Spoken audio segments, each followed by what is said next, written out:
Hi, I'm Andrew Wasson. Thanks for joining me for my weekly guitar blog. It's February 24th, 2013, and this week we're going to discuss practice tips for beginner guitar players.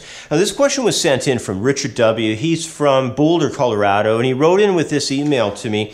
I'm more or less a beginner and wanted to know if you could give me some suggestions for expanding my practice routine past the basic open position chords. I've gotten good at playing my C, D, and G chords from the open position, so what kinds of things can you suggest I would be able to do next from there? I very much appreciate all of your weekly guitar videos from Richard W. in Boulder, Colorado, USA. Well, thanks for writing in, Richard. You know, being a beginner guitar player is a pretty exciting time, and when beginners are developing ability for a wide assortment of techniques and learning a ton of new concepts, it can often feel as if you're getting nowhere sometimes.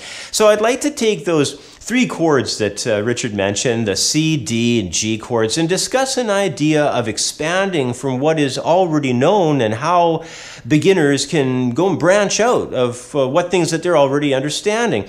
Now, as a beginner, it's common to struggle within certain boundaries. So therefore, as a teacher, if I can keep the nature of the material and then expand with a similar version of that same material, I have found personally over the years that this approach for beginners can be extremely helpful. So let's zoom in on the guitar neck and discuss a number of ways for expanding from those basic chords of C, D, and G into a few other directions of practice.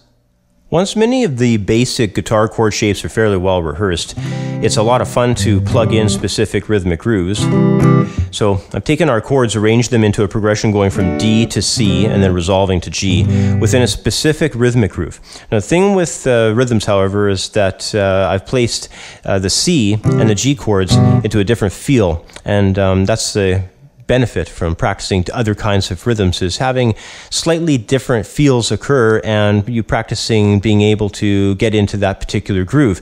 Now, in our case, these chords are going to be coming on upbeats, so the feel is going to be different than how a typical beginner would probably expect to attack a beat, which would be on the down instead of on the up. And to spice things up just a little bit further, I've also included a short scale run at the end of the phrase to turn things around. We're going to go G, A, B, and C to take it back to the top of that D chord again. So basically, here's a run through of the progression. It's going to sound like this: 1 and 2 and 3 and 4 and 1, 2, 3 and 4 and.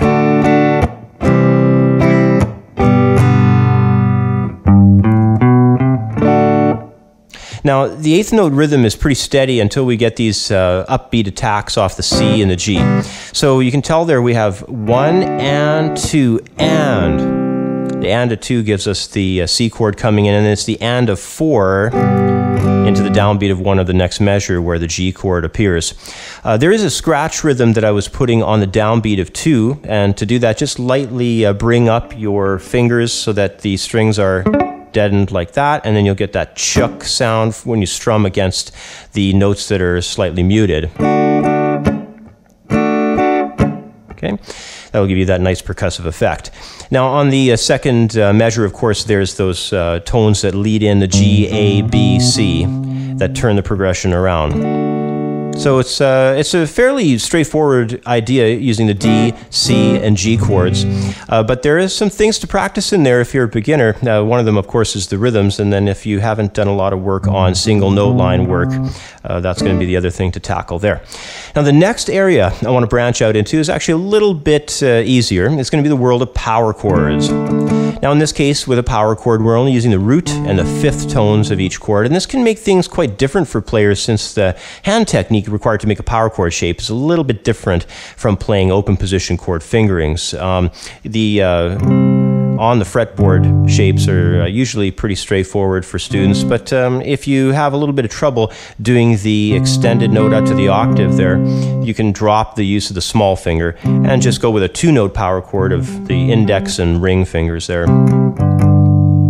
So we're starting off with a fourth string root power chord. We're using our D open, we're having a second fret A and another D octave on top. And then we're moving over to a C, and then over across to a G. But then we're going to do something a little bit different on that fourth bar. We're going to grab the G note again, strum the inside of a C chord, and then lift those notes off to resolve into a G. So it's going to be a C chord inverted with G in the bass. So C with G in the bass. And then we're going to come to that G power chord there, the G chord.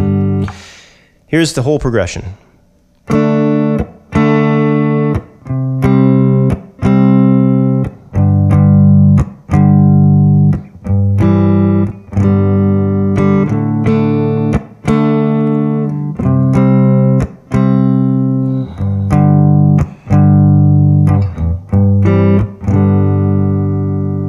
So that one's a little bit easier maybe than the first example, but just getting your fingers wrapped around these new power chord shapes, because they are movable, and you do have to kind of lock your hand up into that power chord shape to make it work properly.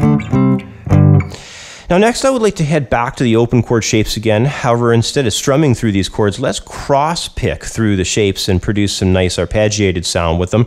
I should mention that cross picking can be slightly challenging for most beginners, so go slowly, take your time, and once the picking patterns begin working out for you, turn on a metronome to build the speed and the accuracy. Now with the D chord, what we're going to do is hit open fourth. We're going to head to the first string, second fret, high F sharp note. Then we're going to go to an A on the second fret, a third string, and wrap up with a D octave on the second string, third fret. Then we're going to go to our C chord, play the C root down on the third fret, a fifth string. We'll have an open third, back to the second string on the first fret, and then again going to the third string open, playing the pattern across the C like so. And then on the G chord, we're going to strum it when we get to it. And on the third beat of that second measure, we're going to have a nice descending run this time. This time going C, B, A, G. So here's this third example.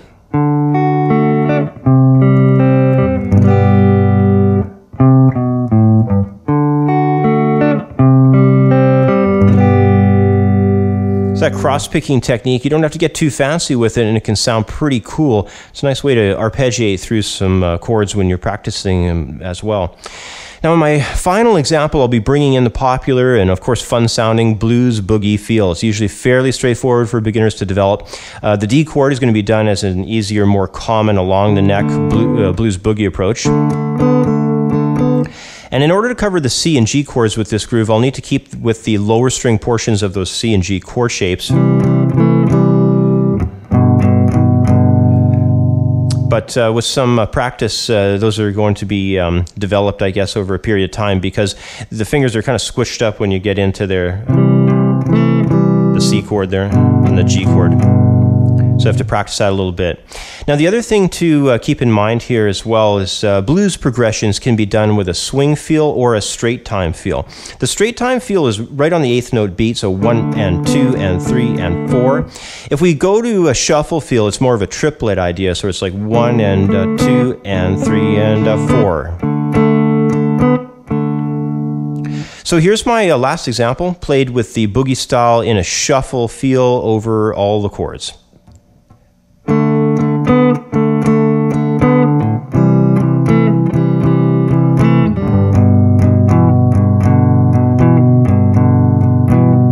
One more time.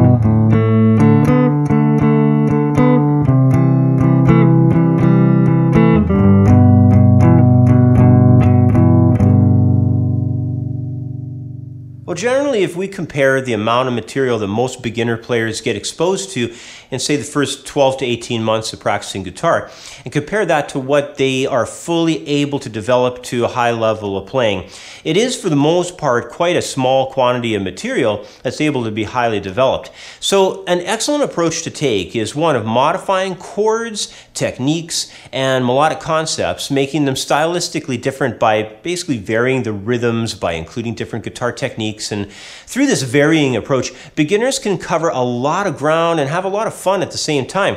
I've shown here how the basic C, D, and G chords can be expanded upon. And of course, this can be done with all the basic open position chords, and it can even be applied to ideas that students are exposed to from songs as well. So try taking some of what we've done in this video over to some other chords, and whatever level of player you are, always keep growing and expanding your guitar playing ideas into different directions. It's extremely beneficial. Anyway, that's about all the time I have for today. As always, thanks for watching. Have yourself a great week, and I'll catch up with you next time. Bye for now.